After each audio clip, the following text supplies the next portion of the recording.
Did you always know you wanted to do law enforcement? Yeah, my granddad's retired.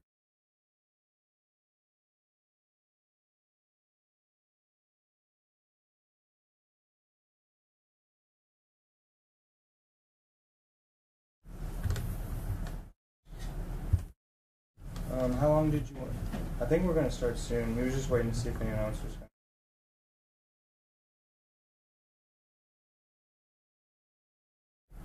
Dal, do you mind shutting that door, please, sir? Thank you.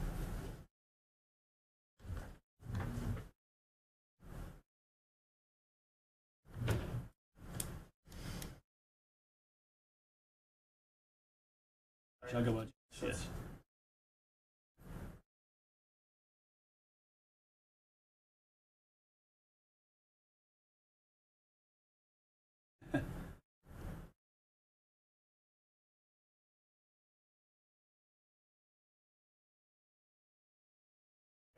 Last week.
Wait and let see.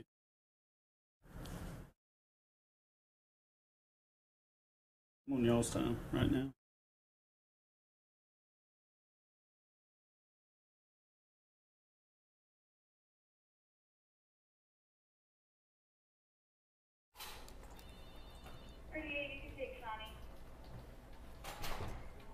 Good afternoon, everyone. Thanks for tuning in to WTOC. The Georgia Bureau of Investigations is about to have a news conference about the kidnapping and sexual assault of 3 Georgia Southern University female students. Let's listen in. Actually, for those of you who aren't sure exactly what happened, this happened on Sunday night. 3 girls were taken from the parking lot of a grocery store, and this is the suspect. He was actually found dead. The Statesboro Police Department confirming that it was from a suicide. The 3 female students were taken from that parking lot. 2 of them, unfortunately, WTOC confirmed, were sexually assaulted during the ordeal.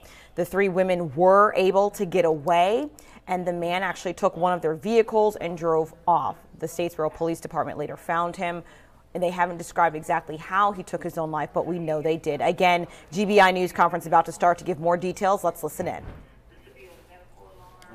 Candler County Sheriff John Miles, in reference to the investigation that started in Statesboro, where 3 Georgia Southern students were kidnapped and abducted at knife point, and Eventually, two of them were located in Candler County. Also located was a burned vehicle that the sheriff thought was involved with this case. He requested us to come investigate, and we did so. We came out right after midnight, went to Metter, had a couple of crime scenes we had to work. Immediately, through talking to the girls and talking to other people, we found out who Bradley Justin Cochran was. Ended up trying to find him, locate him, and spent the majority of the night, other than working the crime scene, trying to locate him. And approximately 10:20 this morning, we received a call from Metter Police Department that they had located a body in the city limits of Metter. Our crime scene tech went over, worked the crime scene, and we located Bradley Justin Cochran there, deceased. So when the three girls, Correct. when they were found at the Groves where the car was found? Two of the girls, one of the girls was able to escape from the car here in Statesboro before they made it to Candler County. Two of the girls were able to escape at some point after being with Cochran in Candler County in the car, and they were able to approach a house separately, and 911 was called at that point. Yes, sir. Did you all have any contact with the one young lady who was able to escape here in Statesboro? Yes, our agents have interviewed all three girls. When you have it, sorry, go ahead. And how long were the other two girls with Cochran? I know there was a time frame, about how many hours? I do know I received an Eagle alert. I don't know if y'all are familiar with that, through the school. We're on that list. I got that call about 10 p.m. last night. It was notifying us of the abduction at the food line, I believe. Food World.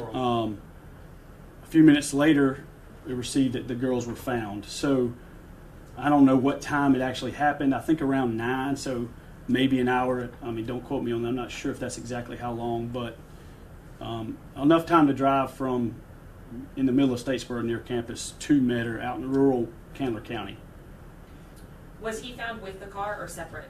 Separate. The car was abandoned. Literally, it had already been set afire once we were called, and that was in the middle of the night. And he was not found till probably 11 or 12 hours later. We saw that it was apparent suicide. Do you all know exactly how? Was it a gunshot wound? It was not a gunshot wound. It appears he hanged himself. Where was he found? He was found in the backyard of an abandoned property. When you have a crime like this, I mean, this is pretty aggressive, and then it's not only a knife and an abduction, but it's also a sexual assault. I mean, Correct.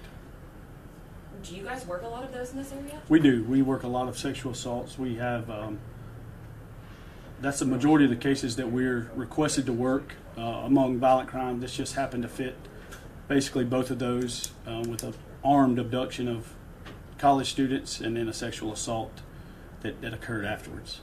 Do we know, was this targeted? Was this random? We don't know yet. We're still trying to figure that out. Did he when he forced himself in the car, was he driving or was he forced one of them to drive? I believe he was driving. He had a knife, was his weapon, and it seems he forced him into the car. I do know that he drove to the spot where he burned the car.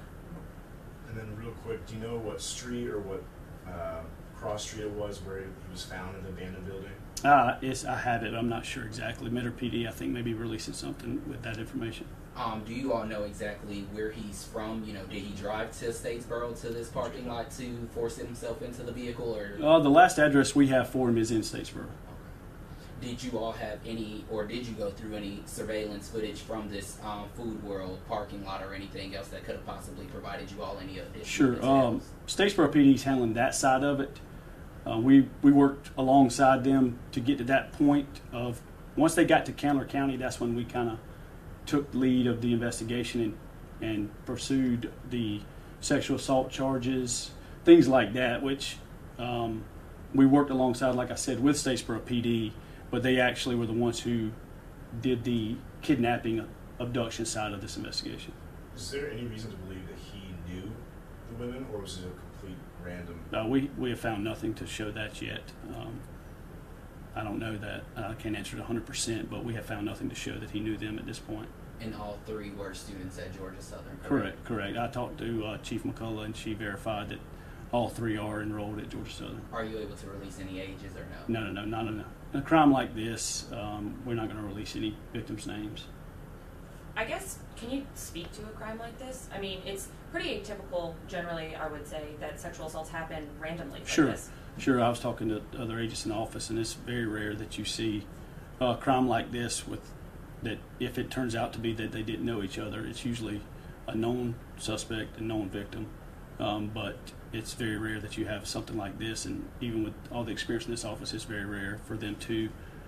But up to this point, we don't know that they knew each other, if at all. Is there any outstanding concern for any students here at Georgia Southern? We know this suspect has, taken his own life, but just for other students that live in the Statesboro area? No, not relating to this investigation. They're 100% safe concerning this person. He acted alone from everything we can tell. And like you said, he is deceased, and no student should be in fear of this man. What about in general for crimes like this to happen in this area?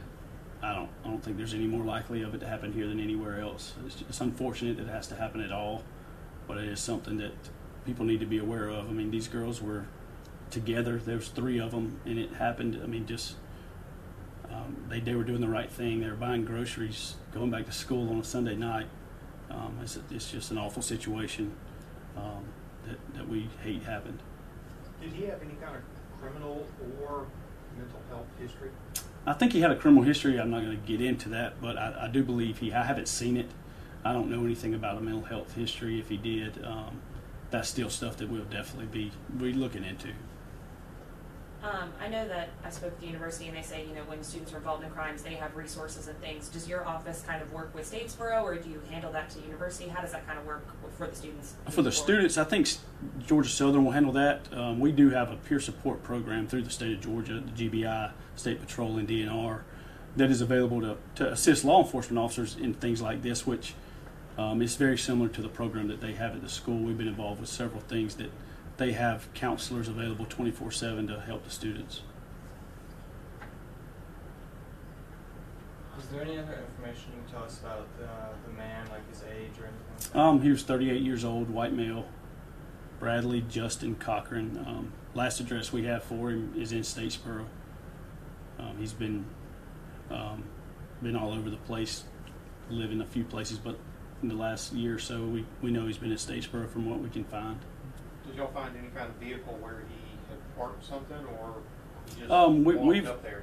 We've gone to where he, or Statesboro has gone to where we think he was living.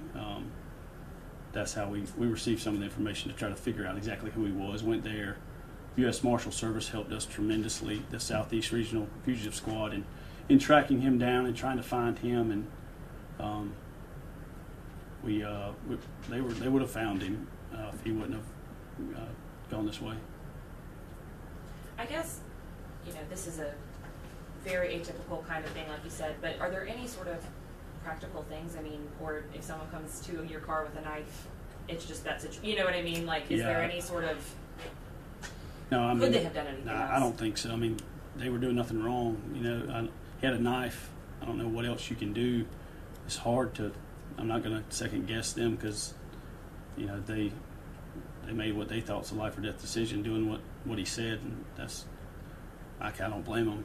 It's just unfortunate what happened, but luckily what did happen, even though it's horrendous, it could have been a lot worse. I'm glad that they're here, that we can try to get them some help.